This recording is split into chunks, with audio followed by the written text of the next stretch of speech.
ಚನ್ನಪಟ್ಟಣ ವಿಧಾನಸಭಾ ಕ್ಷೇತ್ರ ರಾಜಕೀಯದಲ್ಲಿ ಹೆಚ್ಚು ಚರ್ಚೆ ಆಗ್ತಾ ಇದೆ. ಯಾಕಂದ್ರೆ ಚನ್ನಪಟ್ಟಣಕ್ಕೆ ಉಪಚುನಾವಣೆ ನಡೆಯುತ್ತೆ. ಸೊ ಇನ್ನು ಕೂಡ ಎಲೆಕ್ಷನ್ ದಿನಾಂಕ ಘೋಷಣೆ ಆಗಿಲ್ಲ, ಆದ್ರೂ ಸಾಕಷ್ಟು ಚರ್ಚೆ ಆಗ್ತಾ ಇದೆ.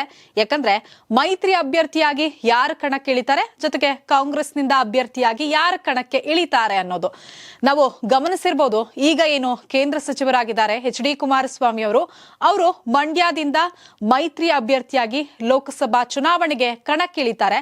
ಸೊ ಅವರು ಗೆದ್ದಂತಹ ಸಂದರ್ಭದಲ್ಲಿಯೇ ಈ ಒಂದು ಮಾತುಕತೆಗಳು ಶುರುವಾಗತ್ತೆ. ಬೈ ಎಲೆಕ್ಷನ್ ಚನ್ನಪಟ್ಟಣದಲ್ಲಿ ನಡೆಯುತ್ತೆ. ಹಾಗಾದ್ರೆ ಯಾರು ಗೆಲ್ಲಬಹುದು, ಜೊತೆಗೆ ಯಾರು ಅಲ್ಲಿ ಅಧಿಕಾರಕ್ಕೆ ಬರ್ತಾರೆ ಅನ್ನುವಂತಹ ಲೆಕ್ಕಾಚಾರಗಳು ಕೂಡ ಶುರುವಾಗಿರುತ್ತೆ. ಸೊ ಈಗ ಒಂದ್ ಕಡೆ ಅಂತೂ ಮೈತ್ರಿ ಅಭ್ಯರ್ಥಿ ಕಣಕ್ಕಿಳಿಯೋದು ಖಚಿತ. ಯಾಕಂದ್ರೆ NDA ಒಕ್ಕೂಟದ ಜೊತೆ ಏನು ಮೈತ್ರಿ ಮಾಡ್ಕೊಂಡಿದ್ದಾರೆ, NDA ಒಕ್ಕೂಟ ಇದೆ. ಹಾಗಾಗಿ ಅಲ್ಲಿ ಬಿಜೆಪಿ ಮತ್ತೆ JDS ನಿಂದ ಮೈತ್ರಿ ಅಭ್ಯರ್ಥಿ ಕಣಕ್ಕಿಳಿತಾರೆ. ಅಲ್ಲೂ ಕೂಡ ಸಾಕಷ್ಟು ಹೆಸರುಗಳು ಕೇಳಿ ಬಂದಿದೆ. ಒಂದ್ ಕಡೆ ನಿಖಿಲ್ ಕುಮಾರಸ್ವಾಮಿ ಅವರ ಹೆಸರು ಕೇಳಿ ಬಂದಿತ್ತು, ಅದರ ಜೊತೆಗೆ CP ಯೋಗೇಶ್ವರ್ ಅವರ ಹೆಸರು ಕೂಡ ಕೇಳಿ ಬಂದಿತ್ತು. ಬಹುತೇಕ CP ಯೋಗೇಶ್ವರ್ ಅವರೇ ಕಣಕ್ಕಿಳಿತಾರೆ ಅನ್ನುವಂತಹ ಮಾಹಿತಿ ಲಭ್ಯವಾಗಿದೆ. ಆದ್ರೆ ಕಾಂಗ್ರೆಸ್ನಿಂದ ಯಾರು ಕಣಕ್ಕಿಳಿತಾರೆ ಅನ್ನೋದು ಕುತೂಹಲಕ್ಕೆ ಕಾರಣ ಆಗಿದೆ. ಯಾಕಂದ್ರೆ ಚನ್ನಪಟ್ಟಣದಲ್ಲಿ ಬೈ ಎಲೆಕ್ಷನ್ ನಡೆಯುತ್ತೆ ಅನ್ನುವಂತಹ ವಿಚಾರ ರಾಜಕೀಯದಲ್ಲಿ ಎಷ್ಟು ಚರ್ಚೆ ಆಗಿತ್ತೋ, ಕಾಂಗ್ರೆಸ್ ಕೂಡ ಇದನ್ನ ಪ್ರತಿಷ್ಠೆಯ ಕಣವಾಗಿ ತೆಗೆದುಕೊಂಡಿದೆ. ಅಂದ್ರೆ ಕಾಂಗ್ರೆಸ್ ಅಂದ್ರೆ ಇದರಲ್ಲಿ DK ಶಿವಕುಮಾರ್ ಅವರು ಇದನ್ನ ಒಂದು ಪ್ರತಿಷ್ಠೆಯ ಕಣವಾಗಿ ತೆಗೆದುಕೊಂಡಿದ್ದಾರೆ. ನಾವು ಗಮನಿಸಿರ್ಬೋದು, ಚನ್ನಪಟ್ಟಣಕ್ಕೆ DK ಶಿವಕುಮಾರ್ ಅವರು ಹೋಗ್ತಾನೆ ಇದ್ದಾರೆ.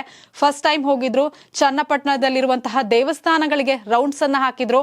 ಆ ಬಳಿಕ ಕೂಡ ಮತ್ತೊಮ್ಮೆ ಭೇಟಿ ನೀಡಿದ್ರು. ಅಷ್ಟೇ ಅಲ್ಲದೆ ಸರ್ಕಾರದ ವತಿಯಿಂದ ಜನಸ್ಪಂದನ ಕಾರ್ಯಕ್ರಮವನ್ನ ಕೂಡ ಚನ್ನಪಟ್ಟಣದಲ್ಲಿ ಮಾಡಿದ್ದಾರೆ. ಹಾಗಾಗಿ ಈ ಒಂದು ಎಲ್ಲಾ ಬೆಳವಣಿಗೆಗಳನ್ನ ನೋಡಿದಾಗ ಎಲ್ರಿಗೂ ಕೂಡ ಅನ್ಸಿತ್ತು, ಸೊ ಚನ್ನಪಟ್ಟಣದಿಂದ DK ಶಿವಕುಮಾರ್ ಅವರೇ ಸ್ಪರ್ಧೆಗೆ ಇಳಿತಾರೆ ಅನ್ನುವಂತಹ ಮಾತುಗಳು ಕೇಳಿ ಬಂತಿತ್ತು. ಯಾಕಂದ್ರೆ ಅದಕ್ಕೂ ಮುಂಚೆ ಏನು ಈ ಒಂದು ಬೆಂಗಳೂರು ಗ್ರಾಮಾಂತರದಲ್ಲಿ ಸೋತಿರುವಂತಹ DK ಸುರೇಶ್ ಅವರು ಕಣಕ್ಕಿಳಿಬಹುದು ಅನ್ನುವಂತಹ ಲೆಕ್ಕಾಚಾರಗಳು ಕೇಳಿ ಬರ್ತಾ ಇತ್ತು. ಆದ್ರೆ DK ಸುರೇಶ್ ಅವರು ಒಂದು ಸ್ಟೇಟ್ಮೆಂಟ್ ಅನ್ನ ಕೊಟ್ರು, ನನ್ಗೆ ಮತ್ತೆ ಚುನಾವಣೆಗೆ ಬರುವುದಕ್ಕೆ ಇಷ್ಟ ಇಲ್ಲ, ಜನರು ನಂಗೆ ಮನೆಯಲ್ಲಿರಿ, ರೆಸ್ಟ್ ಮಾಡಿ ಅನ್ನುವಂಥದ್ದನ್ನ ಹೇಳಿದ್ದಾರೆ. ಸೊ ಈ ಸಂದರ್ಭದಲ್ಲಿ ಇನ್ನು 1 ತಿಂಗಳು ಕೂಡ ಆಗಿಲ್ಲ, ಮತ್ತೆ ನಾನು ಚುನಾವಣೆಗೆ ಸ್ಪರ್ಧೆ ಮಾಡೋದು ಸರಿ ಇಲ್ಲ ಅನ್ನುವಂತಹ ಸ್ಟೇಟ್ಮೆಂಟ್ ಅನ್ನ ಕೊಟ್ಟಿದ್ರು.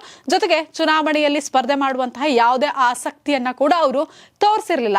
ಇದೆಲ್ಲ ಬೆನ್ನಲ್ಲೇ DKಶಿ ಚನ್ನಪಟ್ಟಣಕ್ಕೆ ಹೋಗ್ತಾ ಇರುವಂತಹ ವಿಚಾರಕ್ಕೆ ಸಂಬಂಧಪಟ್ಟಂತೆ ಎಲ್ಲರೂ ಕೂಡ ಅನ್ಕೊಂಡಿದ್ರು ಈ ಬಾರಿ ಅಲ್ಲಿ DKಶಿ ಕಾಂಗ್ರೆಸ್ನಿಂದ ಕಣಕ್ಕೆ ಇಳಿತಾರೆ ಅಂತ. ಆದ್ರೆ ಸೊ ಆ ಒಂದು ವಿಚಾರದ ಬಗ್ಗೆ ಮಾತನಾಡುವಂತಹ ಸಂದರ್ಭದಲ್ಲಿ DK ಶಿವಕುಮಾರ್ ಅವರು ಹೈಕಮಾಂಡ್ ನಿರ್ಧಾರ ಅನ್ನುವಂತಹ ಮಾತುಗಳನ್ನ ಹೇಳ್ತಾ ಇದ್ರು. ಒಂದ್ ಕಡೆ DK ಶಿವಕುಮಾರ್ ಕೂಡ ಕಣಕ್ಕಿಳಿತಾ ಇಲ್ಲ, ಇನ್ನೊಂದ್ ಕಡೆ DK ಸುರೇಶ್ ಕೂಡ ಕಣಕ್ಕಿಳಿತಾ ಇಲ್ಲ ಅನ್ನುವಂತಹ ಮಾತುಗಳು ಕೇಳಿ ಬರ್ತಾ ಇತ್ತು. ಅದ್ರ ಜೊತೆಗೆ ಇನ್ನೊಂದು ಅಚ್ಚರಿಯ ಹೆಸರು ಕೇಳಿ ಬಂದಿತ್ತು. ಅದು ಮತ್ಯಾವುದೂ ಅಲ್ಲ, DCM DK ಶಿವಕುಮಾರ್ ಅವರ ಪುತ್ರಿ ಆಗಿರುವಂತಹ ಐಶ್ವರ್ಯ DK ಶಿವಕುಮಾರ್ ಅವ್ರದ್ದು. ಯಾಕಂದ್ರೆ ಇವರು ಕೂಡ ರಾಜಕೀಯದಲ್ಲಿ ಸಕ್ರಿಯರಾಗಿದ್ದಾರೆ.